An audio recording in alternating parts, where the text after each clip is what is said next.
दोस्तों नमस्कार, मैं सौरभ गोस्वामी। रामविलास जी हमारे साथ है। चुनाव प्रचार में गांव-गांव प्रचार करने जा रहे हैं। यहाँ के क्षेत्र के विकास भी देख रहे होंगे, कमियां भी देख रहे होंगे, मुद्दे भी देख रहे होंगे। कितने गांव हो गए रामविलास जी? लगभग हमारे महरौनी विधानसभा में हम 205 गांव के आसपास जनसंपर्क कर चुके हैं और कई जगह कई ग्राम में हमको रोड की बड़ी स्थिति खराब मिली है।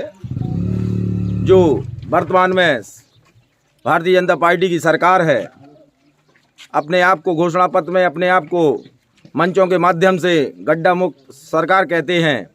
आज तक जो हम 205 गांव में अभी घूम के आए हैं तो हमको करीब 205 गांव की जगह 205 गांव में ही सड़क में कहीं भी निर्माण और तरीके से कोई नहीं मिला है और काफ़ी सड़क खराब पड़ी है जिसमें गड्ढा है। जनता किसी भी प्रकार से परेशान है, बच्चे भी परेशान हैं, पैदल चल रहे हैं, साइकिलों तक से भी नहीं चल पा रहे हैं। इस तरीके से जैसे ग्राम गड़ौली में भी हम खड़े हुए हैं समय, तो इसकी भी आप सड़क देख लीजिए। आप लोग भी इस रोड पे आए होंगे, गड़ौली ग्राम सभा में आए होंगे। जिस तरह से जिस रास्ते से तो आपको भी लगा होगा कि इस ग्राम सभा में कोई विकास नहीं हुआ, आज तक कोई सड़क नहीं बनी और गड्ढे, हर जगह गड्ढे पड़े हुए हैं। वर्तमान सरकार के विधायक और मंत्री 5 साल होने जा रहे हैं पूरी सरकार के, उसके बाद भी आज तक इस महरौनी विधानसभा के लिए उनने कोई भी रोड या किसी भी प्रकार का कोई विकास नहीं करा। तो गांव की जनता उनको गांव में घुसने नहीं दे रही है। भारतीय जनता पार्टी के खिलाफ पूरी जनता एकजुट होकर लगी है और इस बार और गांव से खदेड़ा भी उनके किया जा रहा है, गांव में अंदर आने नहीं दिया जा रहा है। इस बार 2022 का जो चुनाव होने जा रहा है 20 तारीख को हमारे जनपद ललितपुर की महरौनी विधानसभा में जो वोटिंग होगी वो एक तरफा समाजवादी पार्टी को, पूरी विधानसभा महरौनी की जनता एक तरफा समाजवादी पार्टी को वोटिंग करेगी और माननीय राष्ट्रीय अध्यक्ष जी अखिलेश यादव जी के पक्ष में इस वोटिंग को मान होगी और हमारे राष्ट्रीय अध्यक्ष जी मुख्यमंत्री बनेंगे। और इस बात को मैं भी विश्वास दिलाता हूं, इस महरौनी विधानसभा के लिए जितनी भी ये सड़कें हैं गड्ढा मुक्त, जो भी गड्ढे हैं, उन सड़कों को काम कराने का काम रामविलास रजक करेगा। इस महरौनी विधानसभा का बेटा रामविलास रजक इस बात को दावा करता है, विश्वास दिलाता है। महरौनी के लिए मैं शिक्षा से संबंधित बात करना चाहता हूं। शिक्षा के विभाग में मैं एक इंजीनियर कॉलेज महरौनी में सबसे पहले दिलाने का काम और बनाने का काम करूंगा।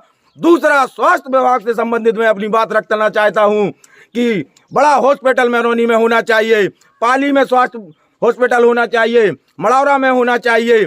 और मैं मढ़ौरा के लिए भी एक बार और बता दूं कि मढ़ौरा में मैं पॉलिटेक्निक कॉलेज खुलवाने का काम करूंगा इस बात को। और मैं नारायण तिगड्डा से हाईवे से लेके महरौनी तक 2 वे लाइन रोड बनवाने का काम करूंगा और भी मेरे काफ़ी काम करूंगा और जनता के बीच में हमेशा काम करता रहूंगा और जनता के सामने मैं हर काम को तैयार करने को तैयार हूं।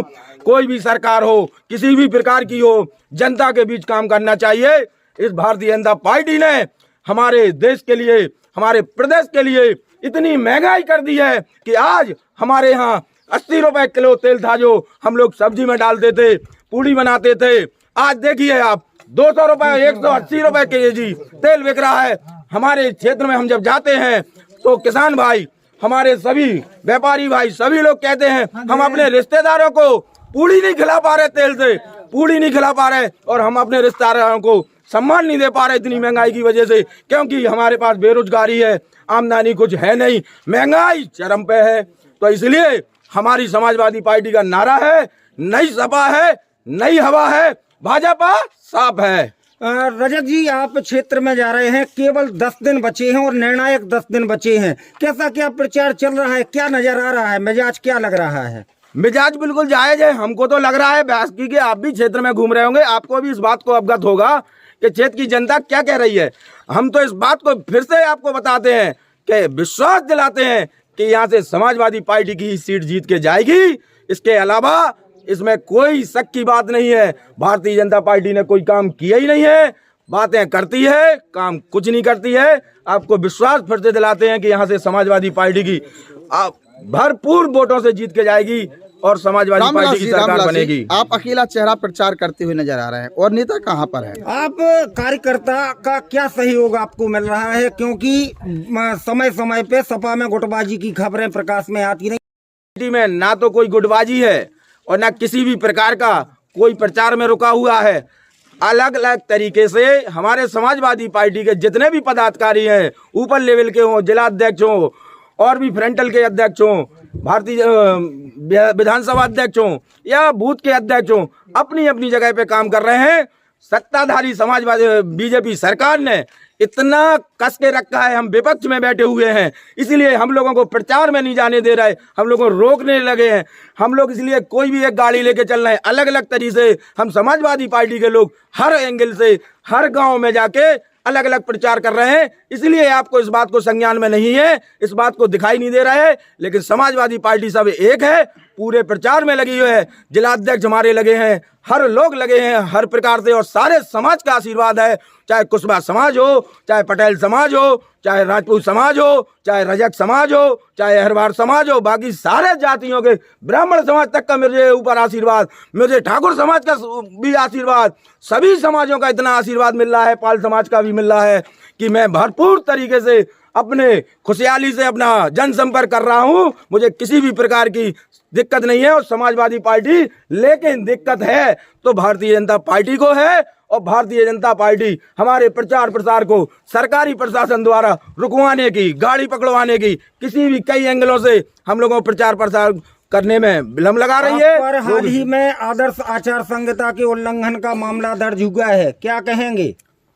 भाई हमने कोई आचार संहिता का उल्लंघन नहीं किया है, लेकिन बैठी हुई सामने सत्ता में सरकार, उनके अधिकारी, उनके कर्मचारी किसी पे भी मुकदमा ला सकते हैं। आयोग ने मुकदमा दर्ज कराया आपके लिए, तो भाई हमने कोई आचार संहिता का कोई उल्लंघन नहीं किया। परमिशन नहीं थी कार्यालय की, हमारे कार्यालय की जो भी कार्यालय हमारे खुले हैं परमिशन है।